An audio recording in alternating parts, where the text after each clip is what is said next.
Hello and welcome to Creek Beaks Podcast, Season 6, Episode 249. New Mexico Strange, Ojito, and Ward Yourself, Your House. Yeah.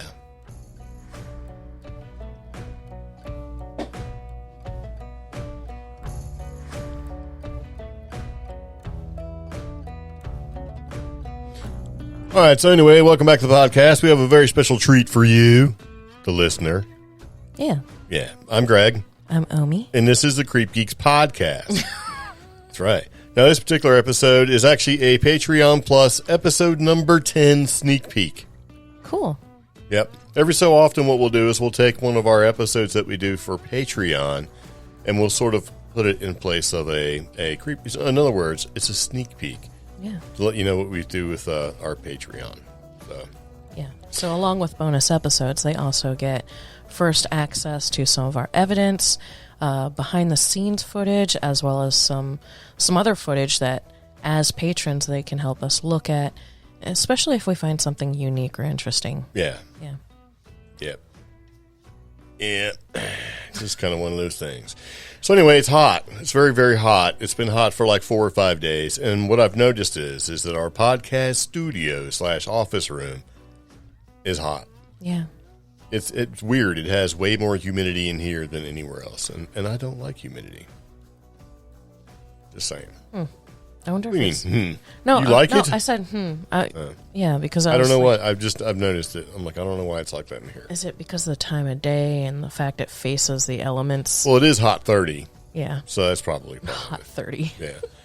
So anyway, our last episode that we did for Patreon, and I will say our upcoming episode for Patreon is going to be good too. But anyway, the last episode that we did for Patreon, we talked about New Mexico and some of the strangeness that's sort of occurred there. Because anyway, that's what we've been doing with that and with Ojito, and basically how to ward yourself and ward your house because we had some weird stuff going on.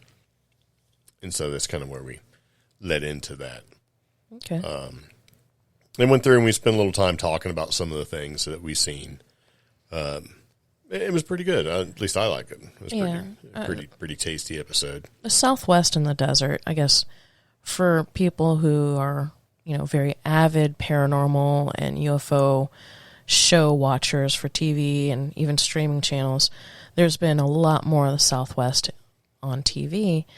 And the perception that these shows is trying to give or shine on the desert and the Southwest states, it's a double-edged sword, and we talk about that a lot. Our personal experiences were they were significant, they were strange, but they were different, and that's part of what we discussed. Yeah. It's hard to explain. Yeah. Well, I mean, I guess no, it's not, because I mean, here's what we're trying to say. You can live in an area and have your own set of odd experiences. Live there all your life, things are crazy, whatever, right? You can go on vacation somewhere and have weird experiences. Mm-hmm. I think the type of experience that you have or experience will be completely different than if you're local. And it's not just like what Greg is saying, immersive experience versus temporary subjective experience. Tourist experience to a new location is going to be way different than actually being in a location or a new area and just being embedded in that situation. Yep. Sometimes you got to be there for a while to experience things a certain way. So anyway, we thought we'd go ahead and give a little sneak peek, a little share, if you will. And that's going to be the Patreon Plus episode number 10, which is New Mexico Strange, Ojito, and Ward Yourself, Ward Your House. So anyway, I hope you appreciate it. And if you'd like to kind of check us out, you can certainly do that. Go to patreon.com and look for Creep Geeks. You'll find us and I do kind of see what we got going on there. Yeah, and I do want to mention this particular episode. We do mention some very specific places in New Mexico and in the Southwest where that high strangeness occurs. Yeah. So that's not something you're going to get from... just down the road from Brother Dave's. Yeah. Patreon member. So very much appreciate it. And we do appreciate it, so hope you'll check it out and enjoy. So thank you very much. See you later, and we'll be back. Mm-hmm.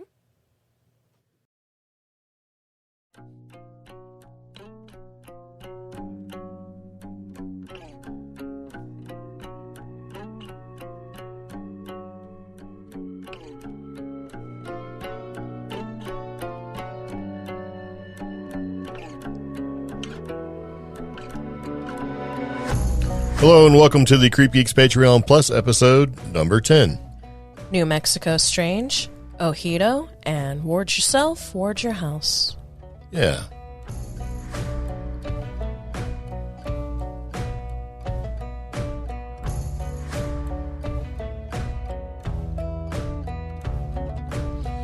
So here we are again. Welcome back to the Patreon Plus episode number 10 of the Creep Geeks podcast. It's been 9 episodes since we've done this one. Oh, really? This is why it's number 10. Yeah.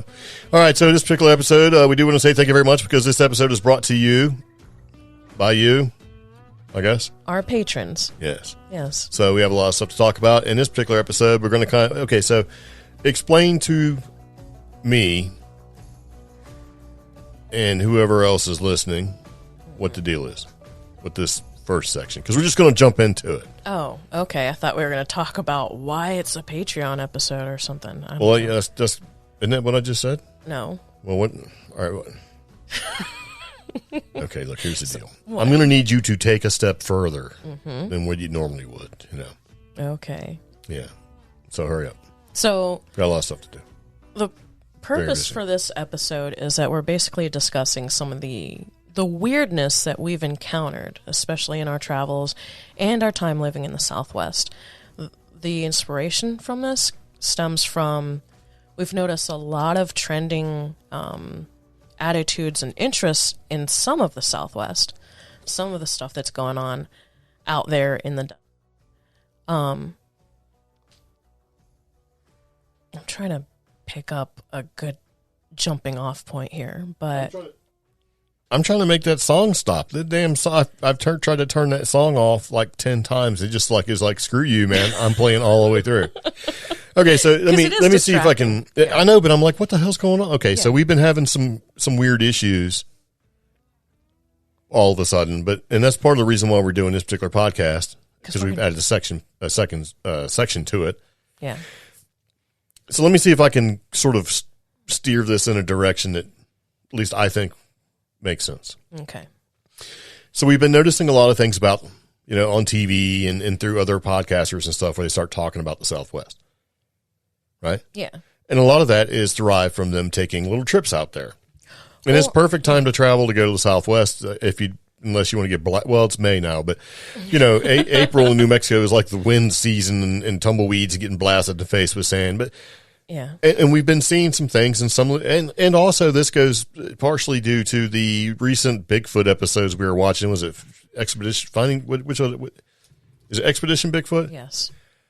Well, they're talking about seeing all these cattle bones, and they're just leaping to the conclusion of what it may or may not be. And it's just like all this is just sort of reminiscent to some of the experiences that we had and have had in New Mexico. And for me, it's a double-edged sword, because I'm half getting angered and half getting you have no idea when it comes to some of these depictions in popular television and some other stuff that's been written about recently. Yeah. The Southwest, when you talk to me and Greg, we will be very nostalgic about it. It's a magical place. But then you hear we hear other people talk about it, and it's a magical place. So yeah, and we have a podcast listener named Dave right now. Good buddy Dave is probably like rolling his eyes, all the way in the back of his head, like, yeah, these guys. Yeah. Because when we were living in New Mexico, every chance we got to, not like the place, I would make sure to tell Dave. Like the first year I was there, because you know what they say. What? Land of entrapment. Yeah. And the first year I was there, Dave would constantly scowl because I'd make some sort of like almost ignorant, like East Coast opinion of things. No, it was ignorant. Yeah. I would do it on purpose. Like interpretation of things. And now, like, me looking back, I'm like, I miss big giant mesas that you can make a whole entire ice cream truck disappear off of, Yeah. But though there is an allure and there is a mystical aspect to the Southwest that I feel is overlooked in how it's being presented right now. I mean, yeah. There are. Well, I mean, okay, so is that part of what it really is, or would it be the same if you're like some person that lives in Kentucky in the holler and sees Bigfoot shows? talking about, you know, the experiences they've had in the holler, and they're like, I've lived here my whole life. You know, why would you even present it that way? Or that's an excellent comparison. Yeah. Or like, okay, so you grew up in Point Pleasant. Yeah. And then people start talking about like Mothman and junk, and, you know, and then they always go back to, it's entirely possible that the Mothman was just a giant big ass bird. And you're like, dude, I've lived here my whole life. I know what a big ass bird looks like. Yeah. And, you know, or, you know, is it that? That is a great It's probably a combination of that and just being overall,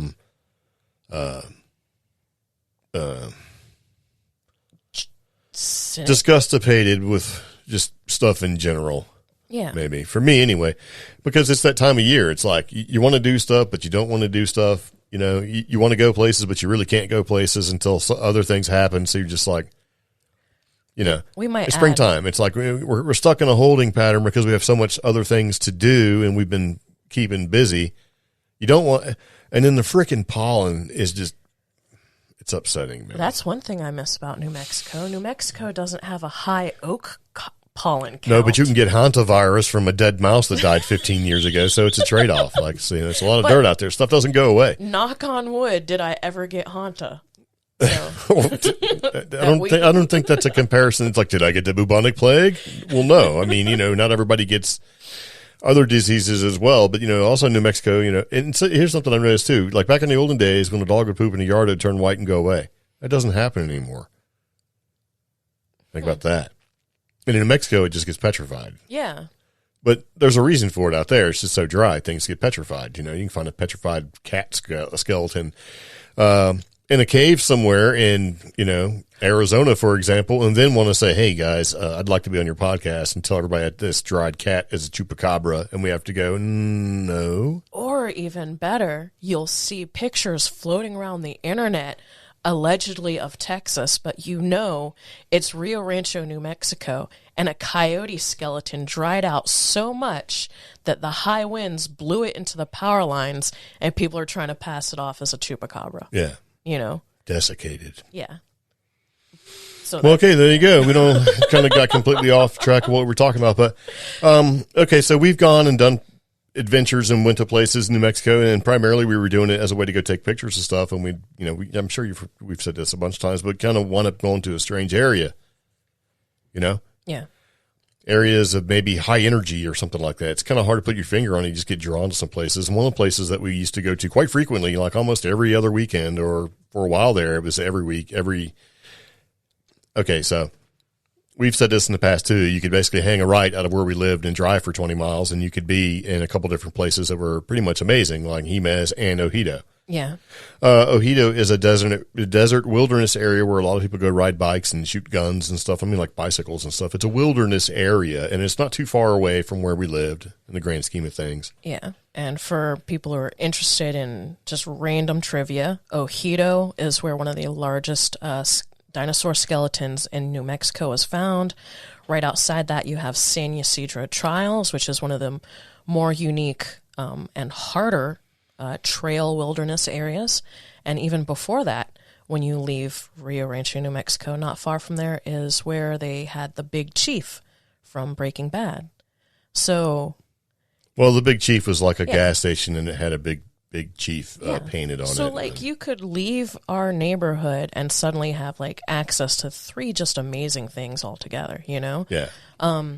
But before we would get to Ojito, there was a small area called the San Ysidro Trials, and not trails, but trials. And there was an entrance park before it, and that's where we saw Big Giant Wolf. I saw my first, like, full-blooded Mexican gray wolf face to face. Yeah. And it took me a moment because I grew up around King Shepherds and English Mastiffs, very large dogs. This was my first time face to face with a real wolf. Yeah. And something that big. It was huge, and it was looking at Pepper and Ben like they were food, and it just didn't give a crap. And you know, and we've talked about that in the past, and we've actually had people say there's no gray wolves in New Mexico. It's like bullshit. There was 147 that were released, and the last count was 174 when we did the podcast episode talking about that 3 years ago. Yeah. And what's funny is... And I know what a big-ass gray wolf looks like with yellow eyes. It was huge, and it didn't give a crap about us, and it was staring straight at Pepper and Ben, and it was going to eat something. And... Us. And I screamed, and, like, I don't scream, but I think you should duplicate the scream right now. No. Because what did I say? Did I call for you, or did I just scream help? You didn't scream help because that's dumb. Yeah. You basically yelled for me. Yeah. I was standing right beside you, so I don't know why you were yelling for me. So I turned around, and there was a big ass wolf. And so I told you to feet away. Well, I know I was lagging it behind because when we go hiking, you just leave me in the dust, and I'm back there shuffling around with a little stick. Yeah. And sad and lonely as you scurry off. Hush. So basically, you took off and you grabbed Pepper and took off, and I just basically sort of backed out of there. Yeah. With Ben, because you're not supposed to break eye contact, because then they circle around you, and guess what? It disappeared. Yeah. And then it came back to the side, and then it disappeared again, and it came back to... So it was trying to get us, and we were just trying to shuffle our way onto the parking lot. But by, like, the third time, people realized that I had screamed, and there's, like, I guess two or three other people in the park. Yeah, they thought... I don't know, they just started waving. Yeah. So it's like, we're out of here. And that's kind of what we did. So that was one of the weirdest experiences that we had there, because at the time I never really thought much about the wolves and stuff like that. And there is a wolf sanctuary, and they did release gray wolves, but it was big. Yeah. I mean, our dog Ben was almost 100 pounds. This thing had 40 pounds on him easy, maybe even more. It was a big ass. It was huge. Yeah. Huge. Now, was that a sign or was that an actual wolf? We don't know.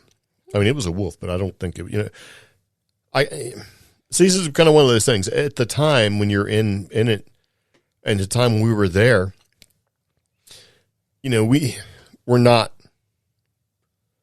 We were okay. So there comes a point where you're sort of spiritualistic in nature, caused by your environment, and then there's other parts where you don't know yet. In other words, you don't know what you should know. You're in a place and you don't know what's going on, right? You don't know the local legend lore. You don't have that feeling, right? You're not New Mexico flavored when you first get to New Mexico. It takes a while. Yeah. You know what I'm saying? You have to like season in it, right? So we would meet people that are from New Mexico and are just, been there all their lives and just have a weird flavor about them, right? And it's just kind of like, you're like, oh, that's weird because you can't relate on the same level because you haven't spent enough time in country. Yeah. So... and if you're from New Mexico and you meet even New Mexicans that meet other New Mexicans, there's a little bit of a slight difference there. It's just hard. It's hard to explain. Right. And we were going into areas and things like that to kind of get back to it. And we would see things and just think, oh, well, that's kind of odd, and just move on. Yeah. And we spent a couple of years there and got more of a flavor about things. They're like, oh, and not that, oh, that's kind of odd. Let's just move on. Like, oh shit, we shouldn't be here. This is an area we should not be. Yeah. We don't belong here. This setup was for somebody else doing some sort of ritualistic thing. We should not be here. Yeah. And when we would, kind of relay our experiences, and I would talk to Buddy Dave, and he'd be like, yeah, man, that's an area where you probably shouldn't go because they do stuff there that you probably shouldn't be a part of or even be around it. Pretty much. But you don't know until you know. And sometimes it takes a while to be in an area long enough to know what's good and what's not, or what you could and should be involved with and what you shouldn't. And then it takes, you were talking about there's people there who've lived there who don't know. Yeah. Then it takes exposure to other people. Like, okay, we found a lot of strange stuff about Ojito, but then when I joined the Gem and Rock Club in Albuquerque, I mean, there was like a whole nother layer of like political scandal and just like states' rights and stuff that just already built upon the whole, this is very special land. This ain't your normal place. And then, the longer you spend in an area, the more you get an idea. Yeah. And one of the things that we came across in Ojito, because we would go there and do a couple different things. It was free. Yeah.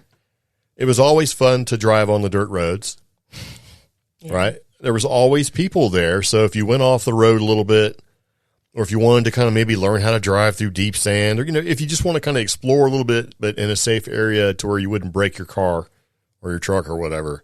And even if you did break your car or truck, you at least had the possibility of running into somebody. Yeah, and people go out there and they ride bicycles, like, to do mountain biking and stuff like that. And you have off-road clubs that would drive around out there. So it was, we used to go fly the drone out there, and then have to argue with people on the internet. Well, it's an illegal place to fly, and it's like, no, it's not. At the time, it wasn't. Anyway. Yeah, Bureau of Land Management land.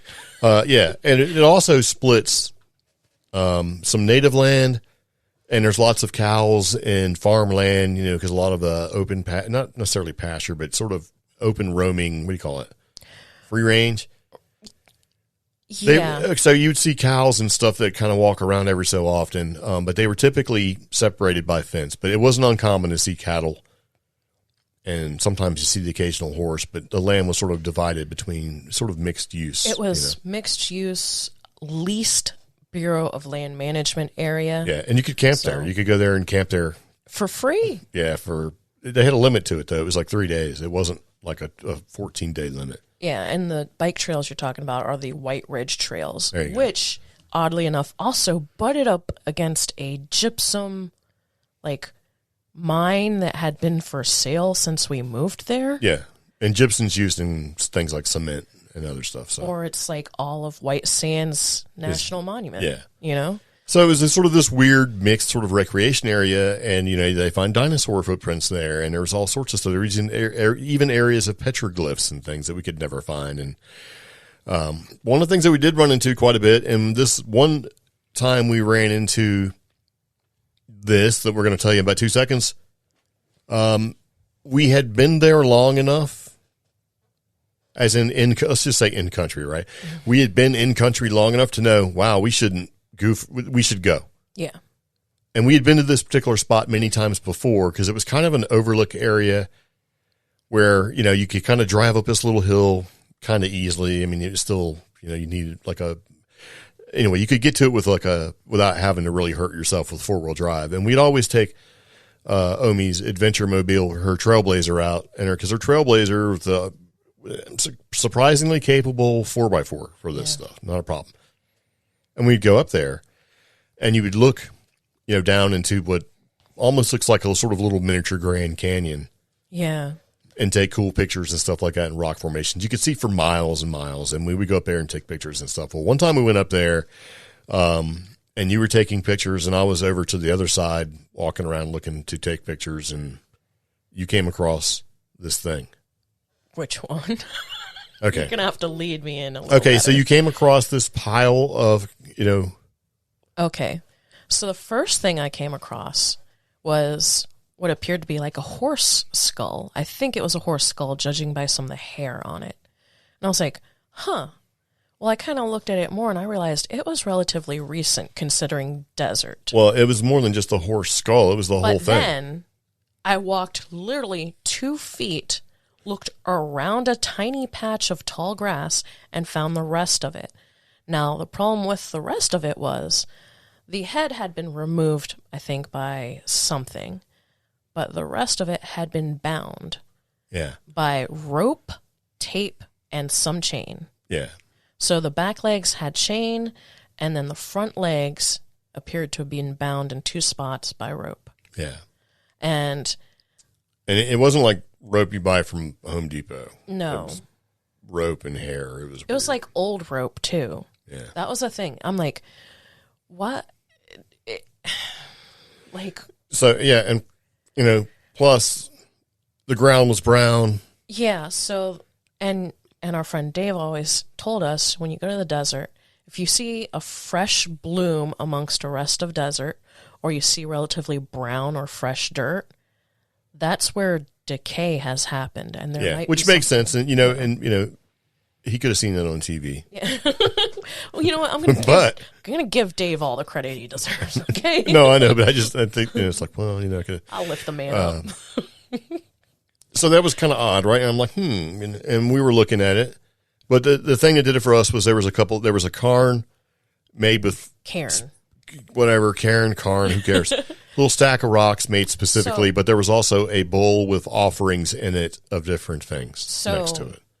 Right past the other half of this horse cattle creature, there were more bones, and those I assumed were either more horse or more cow. And I looked to the right of those, and there was a small tree, and beneath that small tree was what looked like a carved rock into the shape of a bowl. And in that bowl, there was a garnet, a rough-hewn garnet, a couple of rocks, a feather, an egg, and a crow or some sort of bird skull. Yeah, it could have been a crow, could have been a raven. It was kind of, it didn't look like a freaking pigeon skull or anything. I walked up to this not realizing that there was a ring of stones around it. So I may have tapped one of the stones in that ring. However, when I stepped back and noticed the ring, I noticed somebody else had also must have walked up on this. Well, somebody broke the circle. Yeah. So did they break it when they were done? Yeah. You know, or did it break? I mean, so we see this sort of thing and, you know, we look at it, but here's the goofy part about the entire thing. It had only been like a month since we'd been in the exact same spot. Yeah.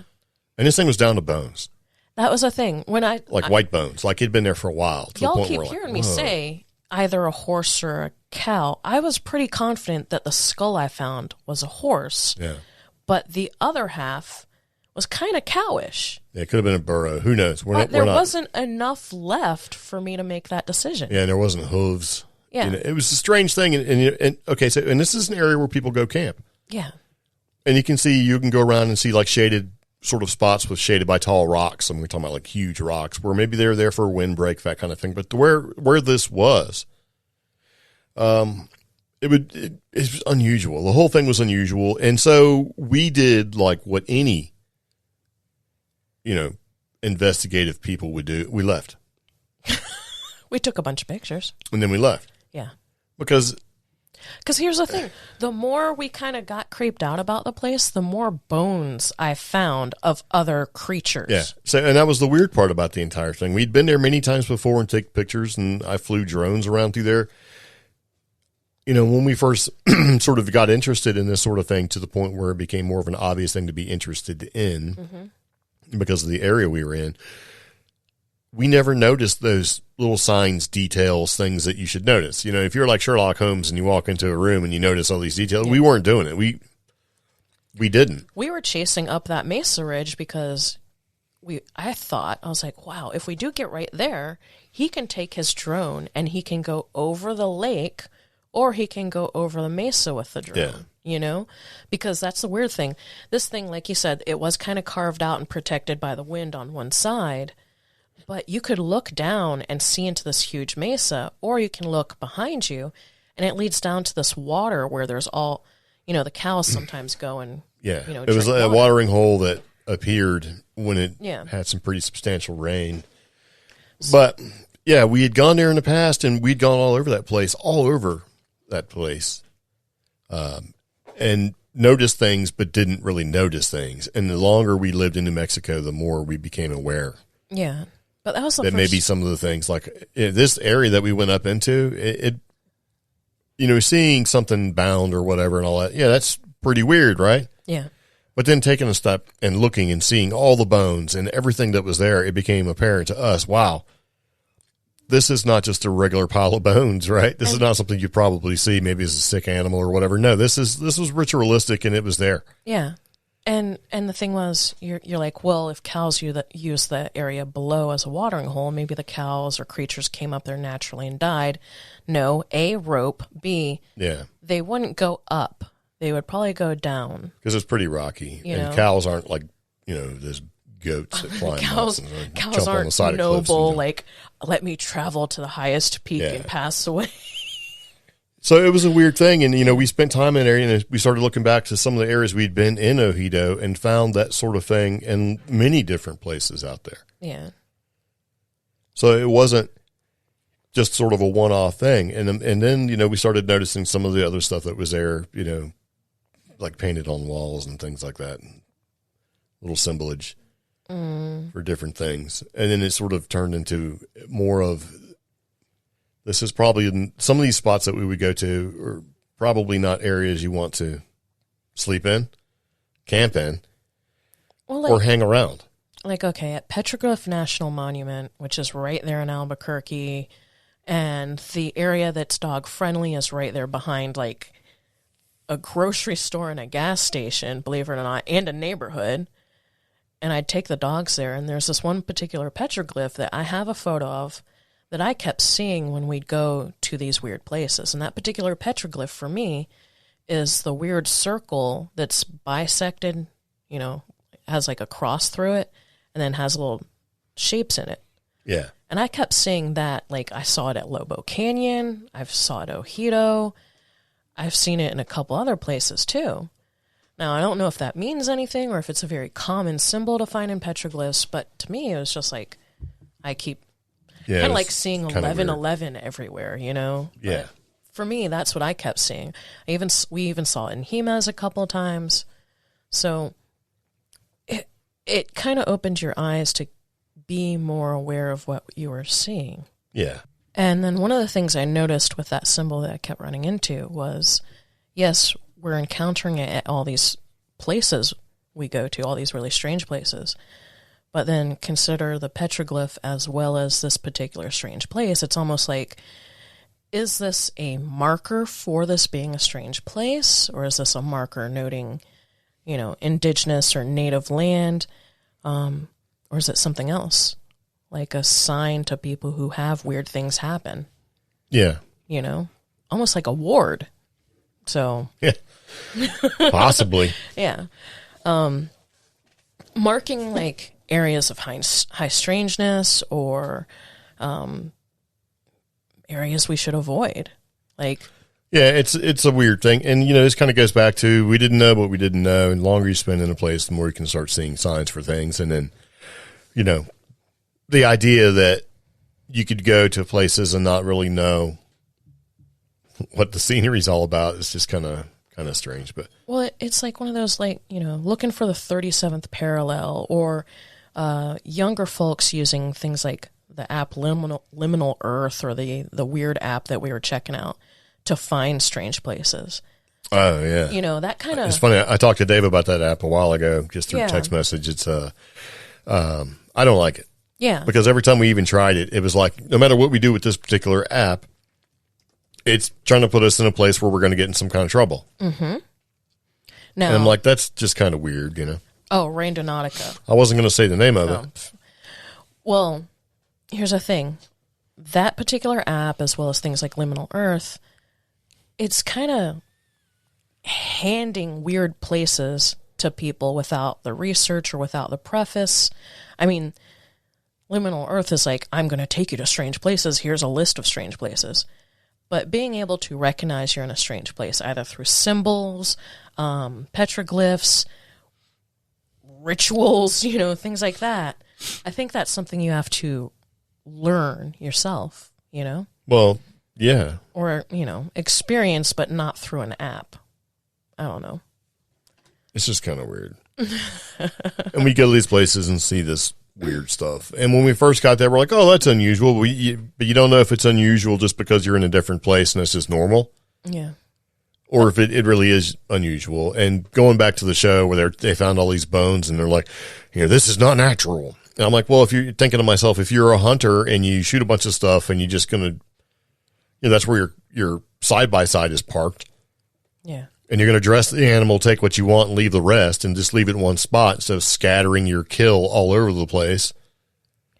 You know, so you can sort of contain your damage there, you know, to being a good steward to the environment. Then a big pile of bones wouldn't be unusual. But then, because that was Expedition Bigfoot, I believe, they were arguing, they were discussing amongst each other, you know, well, if it was a hunter, why are the antlers still here? Why is this still here? And stuff like that. And I came to the conclusion that they must have been culling a herd of deer that had some sort of sickness. That's possible. In New Mexico, it's been recently outlawed or highly regulated. Now they used to have coyote hunts where they would hunt a ton of coyotes in a specific region. Yeah.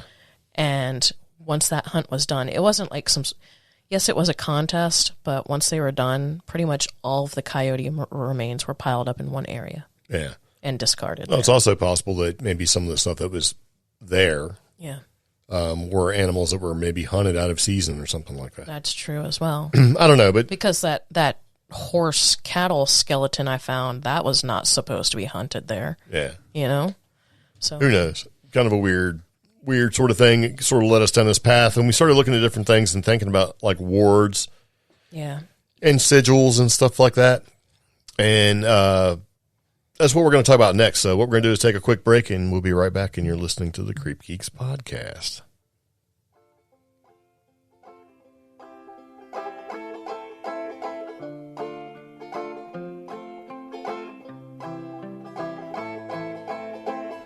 My gun and my powder, my old woolen trousers, some bread for the road. The call of the bugle, another refusal to wait for the snow.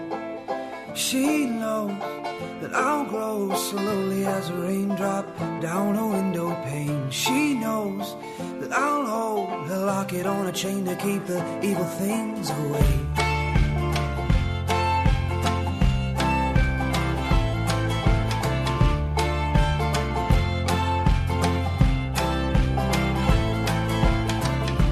Jesus, come briefly, dismiss me or keep me, just let me go home. She'll be burning a candle under the mantle when the evenings get cold. She knows that I'll grow slowly as a raindrop down a window pane. She knows that I'll hold a locket on a chain to keep the evil things away. She knows that I'll grow slowly as a raindrop down a window pane. She knows that I'll hold a locket on a chain to keep the evil things away. And we're back. Yeah. Okay, so, I heard this song the other day. That was pretty cool. And guess what? We were able to get the rights to it because we use a program that lets us do that. It's like paying a bunch of money. Anyway. So, let's talk about warding. Here's the thought, right? The thought is we've seen these sigils and things like that are out there, markings, petroglyphs, symbols. Symbology is pretty big for a lot of things. If you think about symbology and you go back to different movies we've all seen and things like, what's the name of that movie where Tom Hanks has the bad hair? all of them. No, but I mean, the hair that didn't make sense at the time, Da Vinci Code and all this other type stuff, right? Okay. And so we got to the idea that, warding and symbology and sigils and stuff like that is probably something that most people don't pay attention to anymore. Yeah, and considering what we've been dancing around for some of these places of high strangeness, specifically Ojito, is or was Ojito warded against something? Or were you in an area where it wasn't warded against something and you probably should?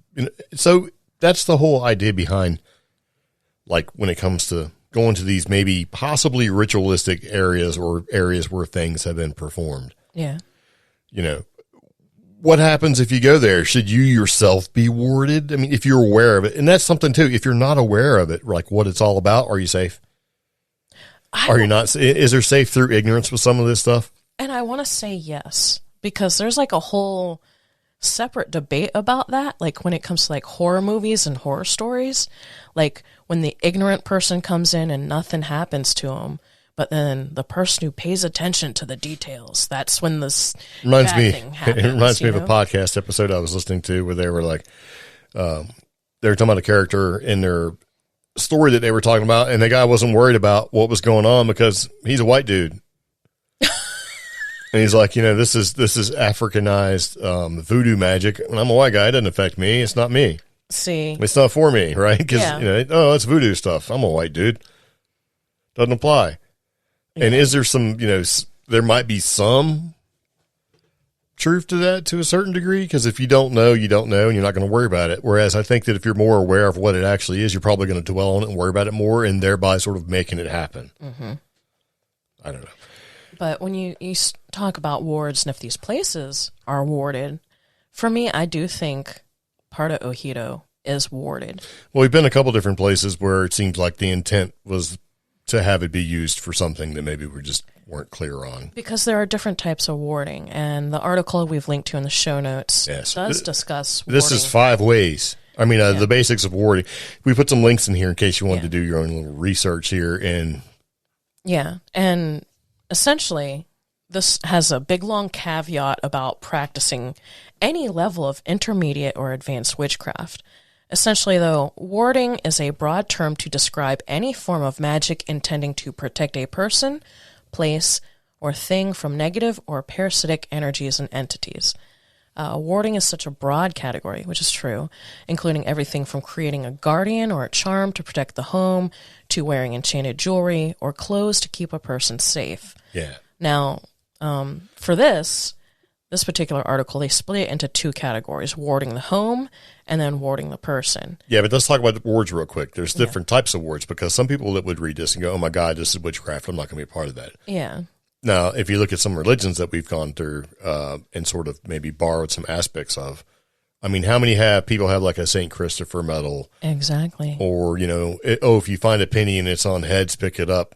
How does that go? If you find a penny, pick it up. Heads up, lots of luck. Heads down, leave it on the ground. Yeah. I think it is. Yeah.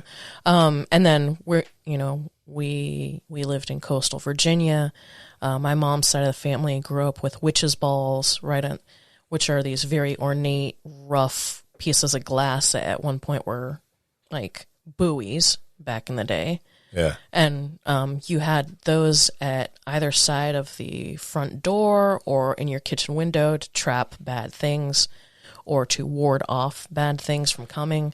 In New Mexico, you have chiliristas, which are to welcome in good energy and prevent bad energy from coming in. Spirit bells, like from your buddy Dave. Yeah. Hanging a broom over your door in Appalachia so that if any of the haints want to come in, there's rules that they have to adhere to. We should do the broom thing. Yeah, we're going to talk about that. I mean, and just to kind of finish with the broom thing, the reason why you hang it above your door is a couple different reasons. It used to be you keep the spirits away. If you're Asiatic, it helps keep the spirits away. But in Appalachia, haints have to count. And so if you kept a bowl of maybe a bird feeder outside your house off your front porch, they have to stop and count the bird seed before they're allowed to enter. Oh. And the same thing with the broom. Put the broom over the doorstep. They have to count how many straw pieces make up the broom. If your shoes are untied, right, they have to stop and tie your shoes. And all of this is just a delaying tactic to keep the haint from coming into your house or give you time to get away. And the thing about this is a lot of people will turn around and say, well, all of this comes from, especially down south, maybe some of the African-American culture that came across with indigenous enslaved people and all that sort of thing. But it doesn't. It actually comes from Europe as well. The same thing for fairy and fae folk tie into this too. Just different names for the same thing. I think one thing that like always stuck with me was with indigenous culture, especially like Navajo and stuff like that. The whole, the houses had to face certain directions and doorways had to be a certain thing. Arrows over doorways meant certain things. And like in Hawaiian culture, it's really big. You do not live in a house where the front door and the back door line up. Yeah. That's super bad. That even goes into Nova Scotia, where you don't put steps on the front of your house because the tax man will say your house is completed and you'll have to pay taxes on your finished structure. Yeah. So you'll see all these houses up around Peggy's Cove and stuff in Halifax, up in that area, where you'll see all these, cool looking older houses that have no front steps. Everybody goes in through the back. Yeah. Because once those front steps goes on, then the tax man can tax the crap out of you. Well, I was going to go into with the Hawaiian house, the whole front door and back door, they can't line up. Kind of correlates with, in the Southwest, an ill wind passing through your house. Yeah. It can't pass through your house if your front door and your back door, or at least it's harder to, and the sun can only hit certain parts of your house during certain parts of the day if your doors don't line up. Yeah, so it's kind of So those are built-in warding. Yeah, and then people will do the same thing when they put, the horseshoe above their doorway to keep luck in and that sort of thing. It all becomes part of wards. And how do you ward? What? Or Greg finds your favorite rock that you spent hours polishing and deems it a ward for the camper van. Which we are now Is that using. a compliment or are you poking at me? It's my favorite rock, and you decided that it was at the more and more weird places we went to. We know what that is, right? What? Becoming more and more aware that some of the places we go to aren't exactly places where we should be going without having some kind of idea. Greg picked my favorite piece that I had polished, spent hours doing lapidary work on, and decided this piece of rainbow petrified wood would ground the camper van and keep it safe, which is another form of warding because you have trapping, circumventing, and filtering. Yes. So the intention that Greg has is that this piece of petrified wood would circumvent any ill that would come to the camper van. Yes. Yeah.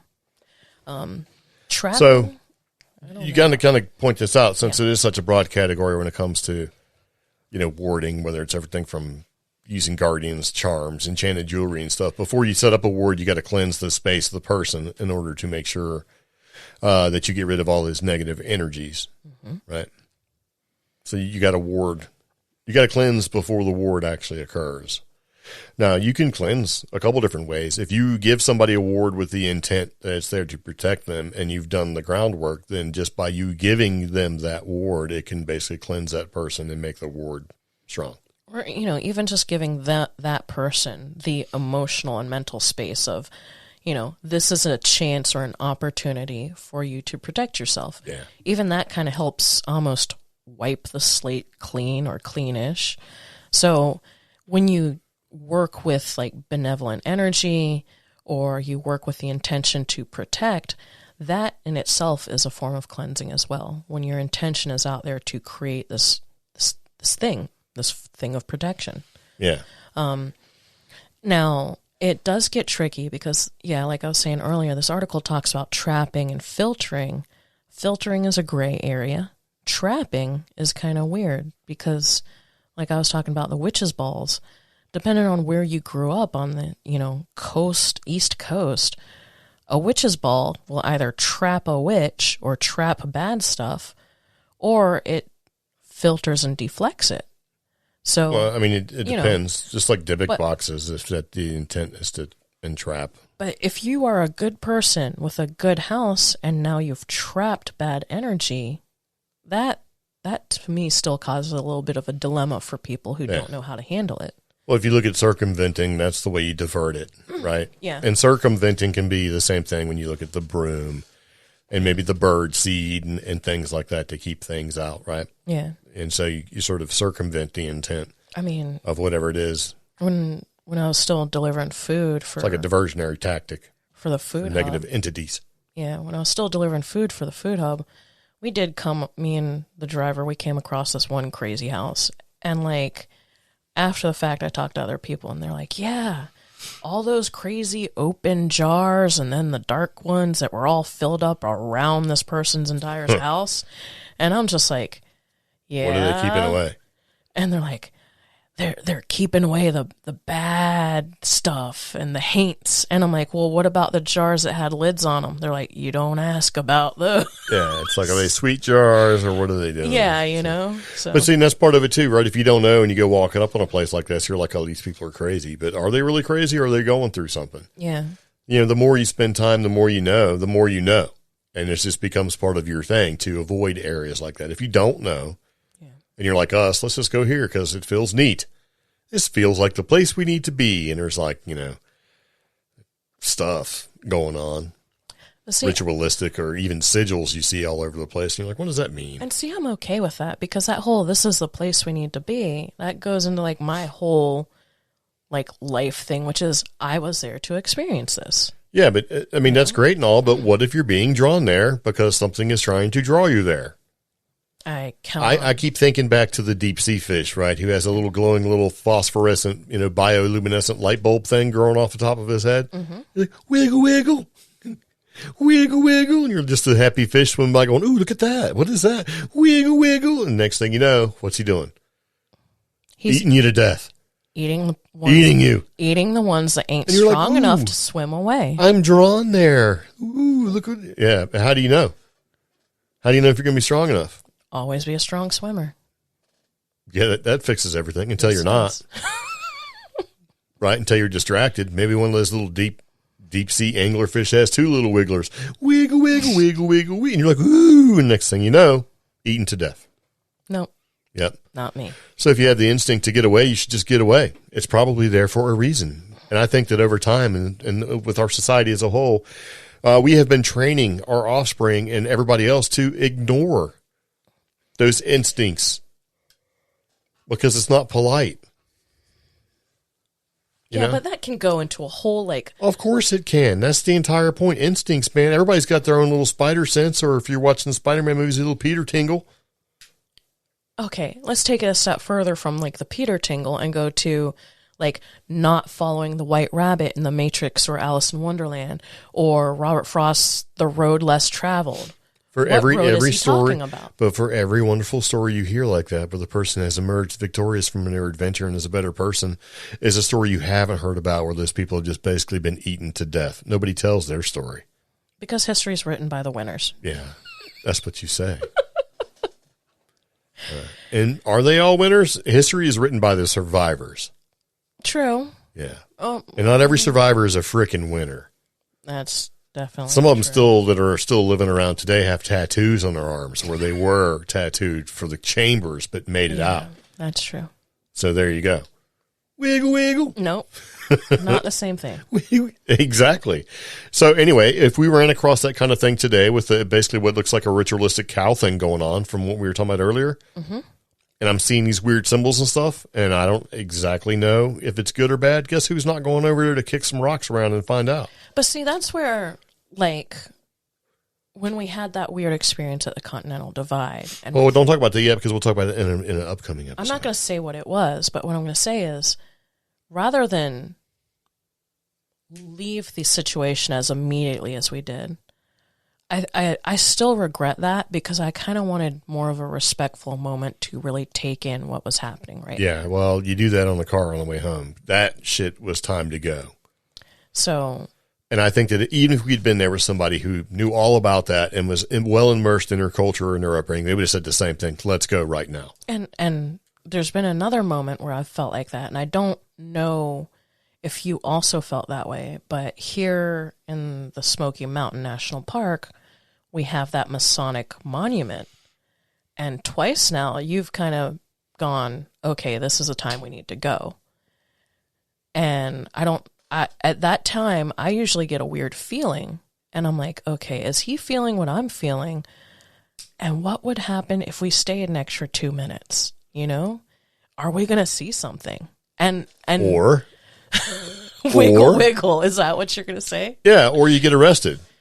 I don't know. See, there's something to be said for having that. It's time to go. Okay. At the end of the day, it's not about the adventure, and it's not about seeing what you see and experiencing what you're experiencing. It's about being able to do it again and be able to sit here and talk about it on a podcast. Okay. And not be inconvenienced by whatever's going to happen. But what I was going to say is, like, with that. Yeah, I never like try to leave or haul ass until I feel some weird shit, and then I'm ready to go. And that particular monument, which is, Smoky Mountain National Park, it's a Masonic monument. It's got, like, all this stuff from, like, several different... Masonic marker. Yeah. I don't like the makeup of the actual stones itself. It's weird. Yeah. There's something wrong They with had stones submitted from, like, every single Masonic lodge that wanted to contribute. And and if you're into rocks and crystals like I am, it's a conglomeration that doesn't add up well, if you know what I'm saying, if you're like woo-woo like that.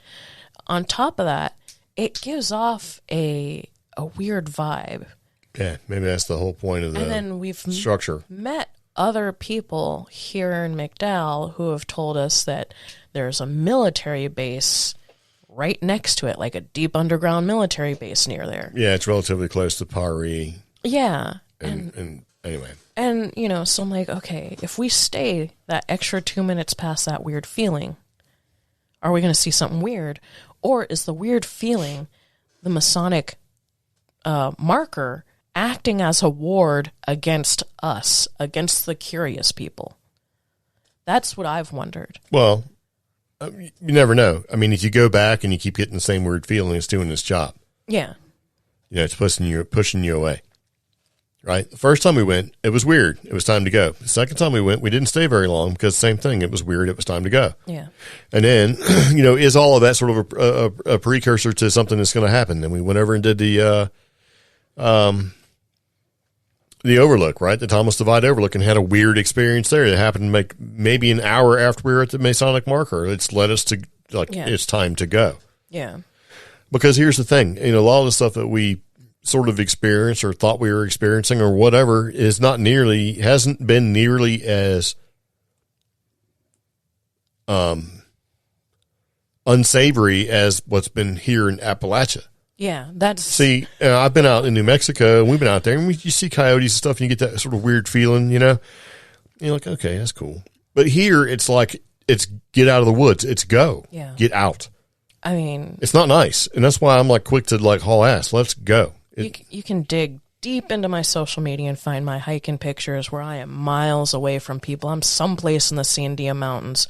Or my friend Adrian has dragged me somewhere between no man's land, a reservation, and like royal land grant territory, and I am completely at peace. I'm in my element. I do not care. I've only got X amount of water. There's nobody else, and there's probably something spooky over my shoulder, and I'm at home.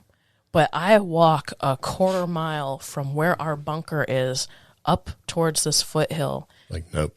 And I'm done. Yeah, it's I weird. go to one of my favorite waterfalls out here, and I get right past the area where they had built a water dam. And once I pass that area, I'm like, I can't be here too much longer. And it's threatening. And it's not the same. You go to like some woods in Kentucky. Not the same. Yeah. Different energy completely. So speaking of wards and going back into it, you got a couple different things that you can do, right? Mm-hmm. And there's this particular website, if you want to check it out, and we do have a link so you can kind of go look. I mean, I thought it was kind of interesting because it's a nice little graph. Yeah. That it puts in there where it talks about like personal wards and spatial wards, and in the middle piece is sort of to kind of, you know, where it sort of, in other words, things that can work for both personal and for spatial, meaning the spaces, like spaces and places, right? Like sigils, artwork, and then energetic stuff, spirits, crystals, herbs, trees, various waters, and various dirts are sort of all intermingled between the personal and the spatial wards. So if you're going to ward a space, Yeah. you kind of have to include those different aspects of it. We're not going to go into it where it really talks about all this stuff because that's not what we're really all about. But if you look at the warding basics where it talks about trapping, circumventing, and filtering, it may be useful to you. Yeah. And if you don't like the whole witchy side of things and you're more of, say, a Christian or something like that, there's Christian ways to ward things as well. And different symbology as well. Even look at like Egypt. So when I was in Egypt, I bought ankhs that were given to me by this guy, said he was an Egyptian priest. And I think he was because he was in front of this Egyptian church and he gave them to me. And I've had them for 30, 40 years now. Yeah.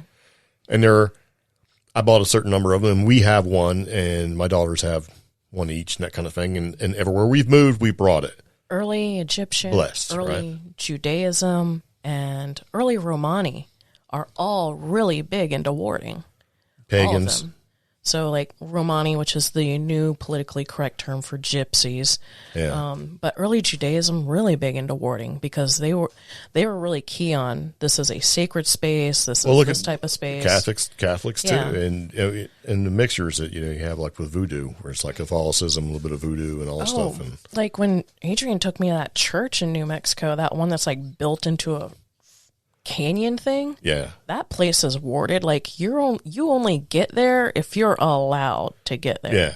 And, I mean, it's all over the place. I mean, even looking at like some of the Asiatic cultures, where we got like the altars and different things, and different deities protect you from different things, and maybe you set your space up to ward against elemental stuff like fire because that has been a thing, or maybe you're setting it up to ward yourself against nature because your entire village keeps getting chewed up by tigers. I mean, it goes even if you look at some of the, Asian, like Japanese and Chinese. So this is not an uncommon thing. And you've got some people that make charm bags and they'll carry around charm bags. There's like with instructions. That's cool on this. Yeah. And that's one of the reasons why I liked it, because if you want to make your own charm bag to possibly protect yourself, then go ahead. Which I'm thinking about making for some stuff because honestly, guys, one thing we did on our paranormal road trip when we went to New Orleans, we bought a couple of charm bags, and one of them was expensive. Well, one of them actually had a feeling to it, and the rest of them didn't. Yeah, and I paid for that one. Well, and that's, Well, you paid for that one. Well, it kind of is. It's the same thing with crystals, right? People go into a store or they find a crystal, it doesn't do anything for them. And then you go to another place and you find a crystal and you have to have it. Yeah. And that's part of listening to the call of whatever it is. And then your intent behind it sort of helps. If you're looking at like your energetic or elemental warding or whatever it is, your personal or spatial warding, whatever you're trying to do, it helps towards the, sort of the purpose of the ward itself. So If you don't know what a sigil is, do we even talk about what sigils are? I think most of the people that actually listen to us know what sigils are. They know it from like a supernatural TV show perspective. Well, I mean, it's a symbolic representation of your intent. So it could be anywhere from like these really elaborate symbols to something very simple, such as combining the letters of a sentence or a single word, or your name, or your birthday, to make a sacred symbol. Yeah. We actually took a sigil class from somebody once, and it was a very brief one where you just combined the letters of something. Like, say you wanted to make a love spell, you would combine the letters of your name, the other person, and the word love together until it formed a funky symbol. Yeah. And, so I feel like we say a lot, so we don't have to go into any great and agonizing detail. But, I did it again. But does that work for what you actually believe? I think a lot of this stuff, if it's going to work at all, has to be more catered towards what your belief system is. Not necessarily belief system, but what you feel is more comfortable for you. I like saying foundation because, like... Well, okay, so I'm not Catholic, right? So a lot of the Catholic medals and things like that, it doesn't have anything for me. And so if you handed me this and said, let's set this altar up or whatever and it's not going to do anything for me. I'm not an Appalachian witch, and I'm definitely not Wicca.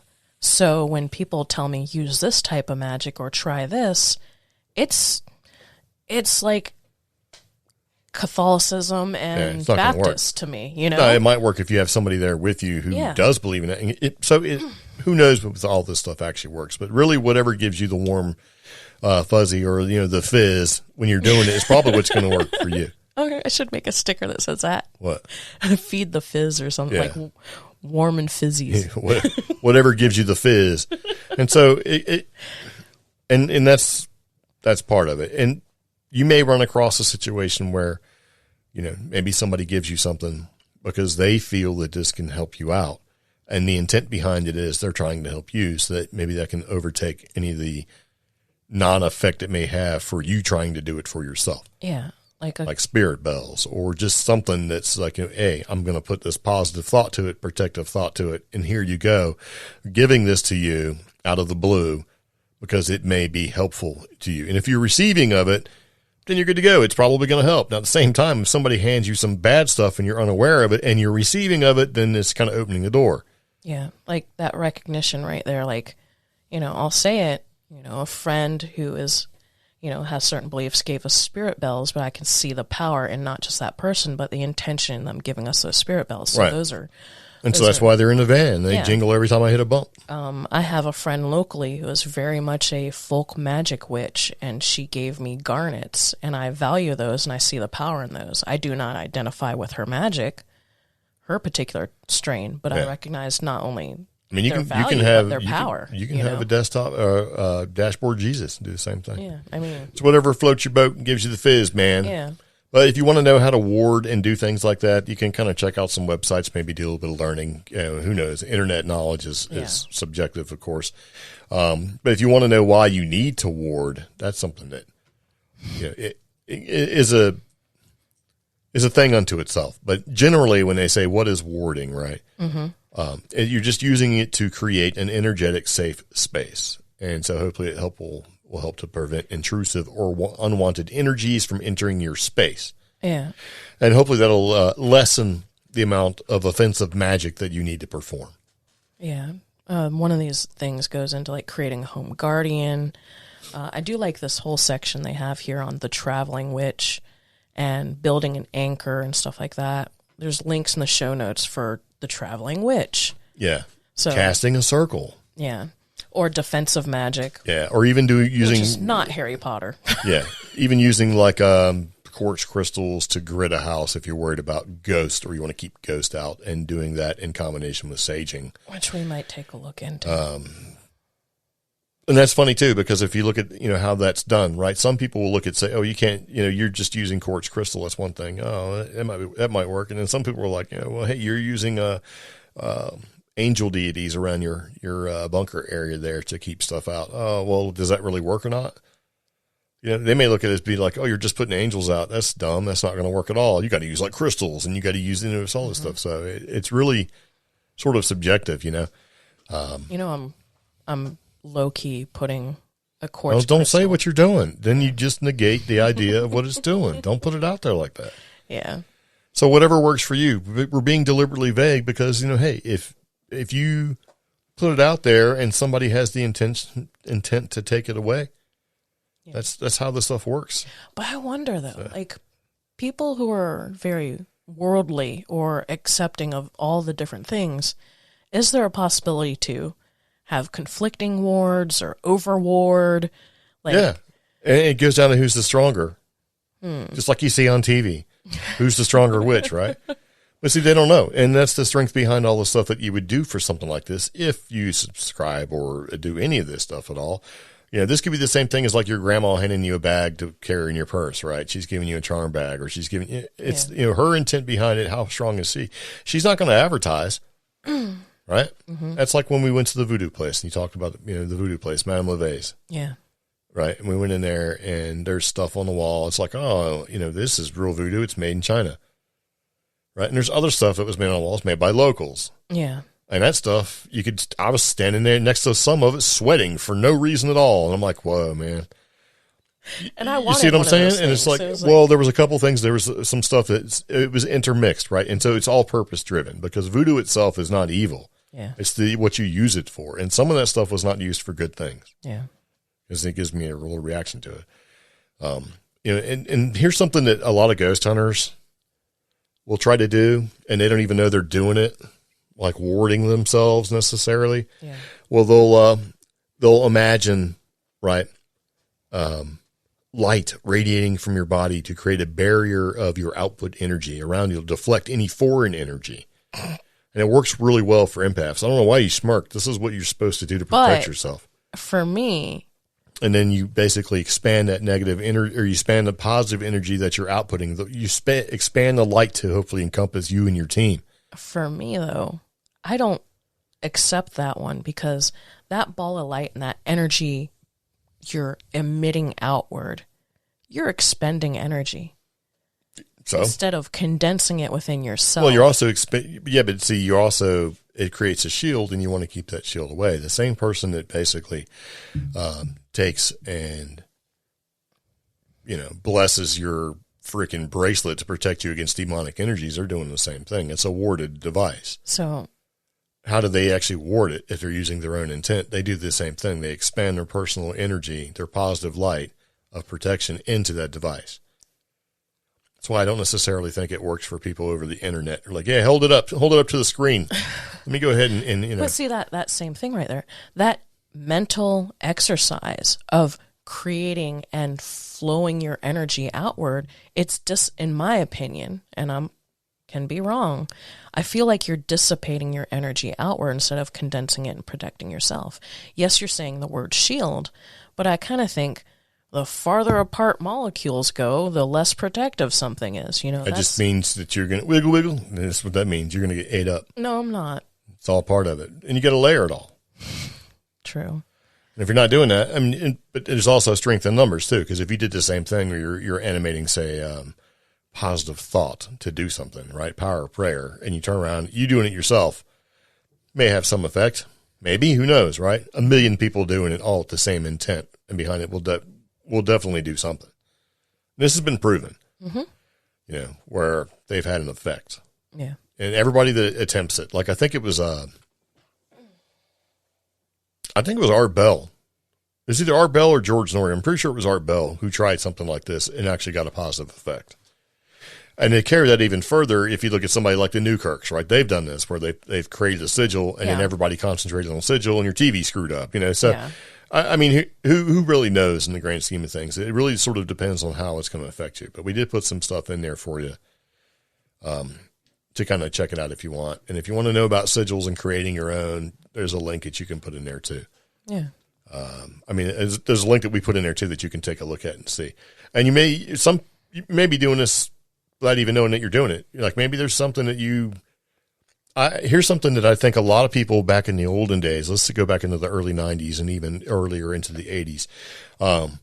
kids were unconsciously doing this all the time, and it was there, and nobody really knows where it really came from or what the purpose actually is, but they were drawing it in as a way to maybe protect themselves, because the true purpose was never known. It's that weird S that people would draw. I was waiting for you to say, because that's that's a freaking sigil. Of. Yeah. Nobody really knows exactly where it came from or what the purpose actually is, but that thing was drawn on every freaking thing, and people typically felt positive and better when they did.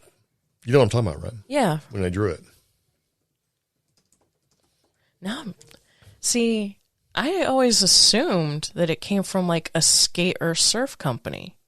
Can't prove it, though. It was a lot of the surfers and skaters that were doing it. What if the whole thing was really some sort of Aleister Crowley magic that was dropped in there? Oh my gosh, there's even a Wikipedia entry. The exact origin of the cool S is unknown. Yep.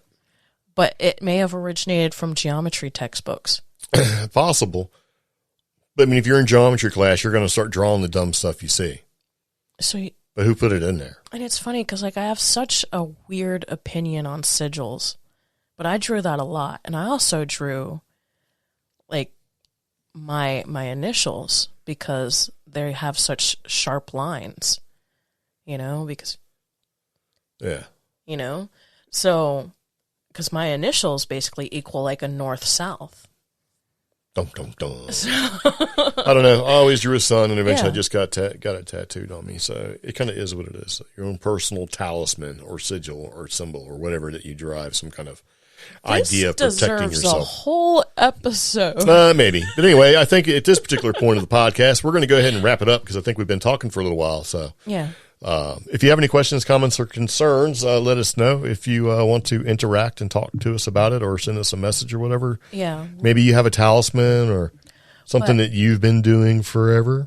Yeah. And I do want to remind you guys, since you are our Patreons and you interact with us, please go ahead and check out Paranormality's favorite podcast of the month contest. Keep your votes coming. We came in, I guess, last month or the other month. So thank you for everybody who did vote. Let's see if we can stay in their top 10. Also, we've been in there like three. I'll be honest, we've kind of didn't really pay attention for a while, but we've been in there like 3 or 4 times, so it's been kind of nice. Also, rewards are going out soon. If you want to say hi to us or check us out, we have upcoming festivals, which are going to be the WNC Bigfoot Festival coming this May. Yeah. And the Wyethville UFO Festival. That's going to be in Wyethville, Virginia. Yeah. So we'll see how those go. Yeah.